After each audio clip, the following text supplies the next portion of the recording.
and the percentage of polled Roman Catholics in favor of this legislation, a chilling 64%.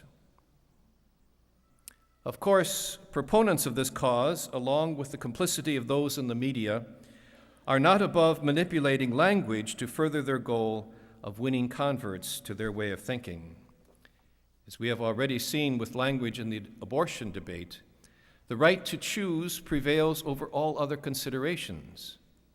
So instead of using words like suicide or physician-assisted suicide or mercy killing or homicide, the preferred language now includes the morally neutral term aid in dying, or terminal sedation, or death with dignity, in order to conceal the morality of what actually is being done. As one commentator remarked, the use of the word suicide arouses the image of tragic loss of life in a situation where the tragedy may well be the continuation of life.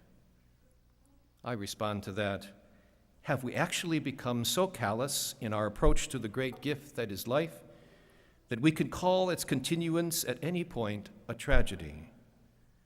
What is the meaning of life after all? How do we evaluate its worth?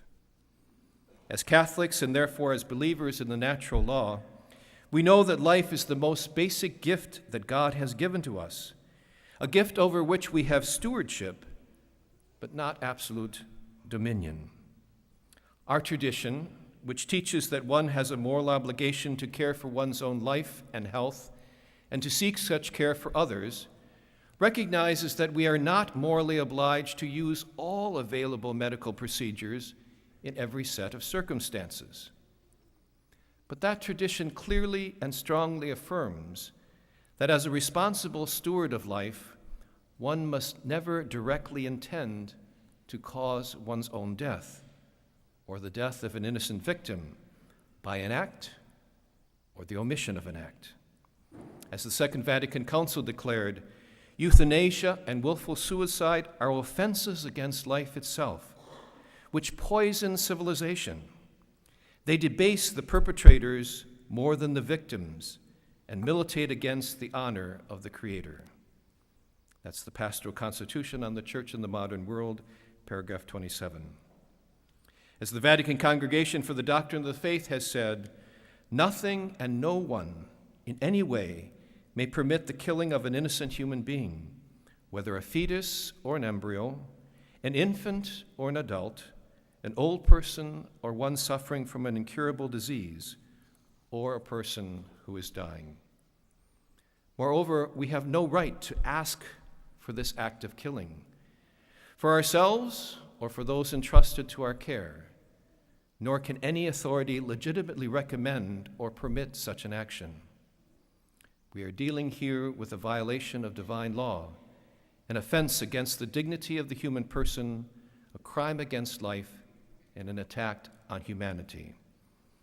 That's the Declaration on Euthanasia in 1980. To see where today's trends toward acceptance of euthanasia are going, we need look no further than the Netherlands. A recent article in the European Journal of Health Law in April 2007, entitled Palliative Sedation in the Netherlands, Starting Points and Contents of a National Guideline, gives some insight into their trends.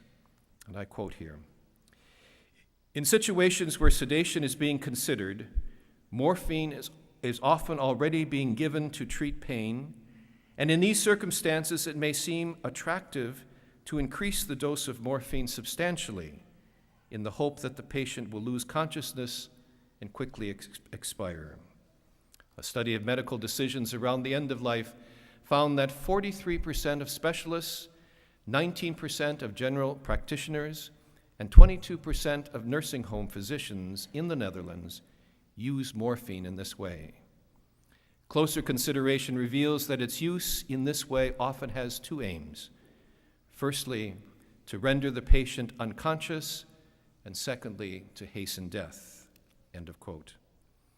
The article goes on to say that such palliative sedation is a normal medical procedure, and that it is not required that an independent expert physician be consulted before deciding to administer palliative sedation.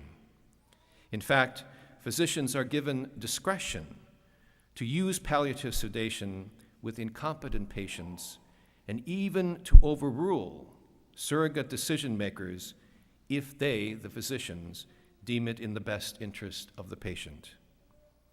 This gives the physician the power to kill his patient, which, at least for now, the Medical American Association still holds as incompatible with the physician's role as a healer. This kind of terminal sedation is seen as an easy last resort without exhausting all palliative care options.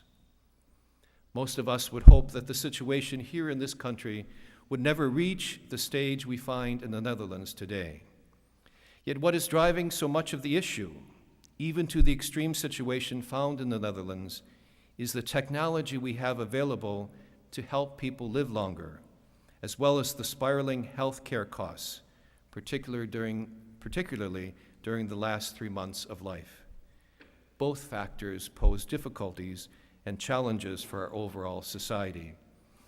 I was reading last week an article in which it talked about one woman who developed cancer in her 80th year.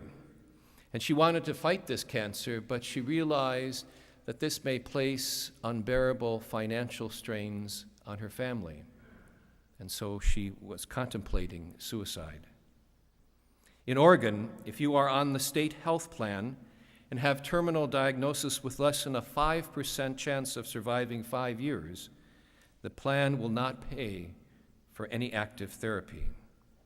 A recent case that made headlines on Fox News was the sad plight of Barbara Wagner, a 64-year-old Springfield woman with lung cancer who was denied coverage for chemotherapy. What caught media attention was that Wagner's rejection letter included the offer of payment for doctor-assisted suicide. Obviously, $42 worth of Seconal is a lot cheaper than the severe chemotherapy treatments or even good palliative therapy for that matter. The message is clear. The Oregon Health Plan no longer values Barbara's desire to prolong her life and fight the cancer. Interestingly, the diagnosis of a malignant glioblastoma would trigger the same rule and exclude chemotherapy and radiation for its diagnosis. If Senator Ted Kennedy had been insured by the Oregon Health Plan, he too would have gotten such a letter that Barbara received. But the fact is that there are only so many health care dollars to go around, and with 47 million Americans living without health care insurance, the health care institutions are faced with enormous decisions about the allocation of limited resources. That's a notable fact.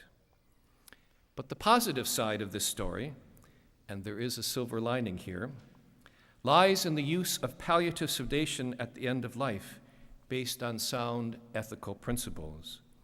It was only in 2006 that palliative medicine became an officially recognized specialty of internal medicine, which is oriented to care for the whole person, particularly at the end of life. Most definitions of palliative sedation limit its use to mitigating otherwise uncontrollable pain or suffering in a terminal setting. One of the better definitions that I have seen was written by the Hospice and Palliative Nurses Association, which defined palliative sedation as, quote, the monitored use of medications intended to induce varying degrees of unconsciousness, but not death, for relief of refractory and unendurable symptoms of imminently dying patients, end of quote.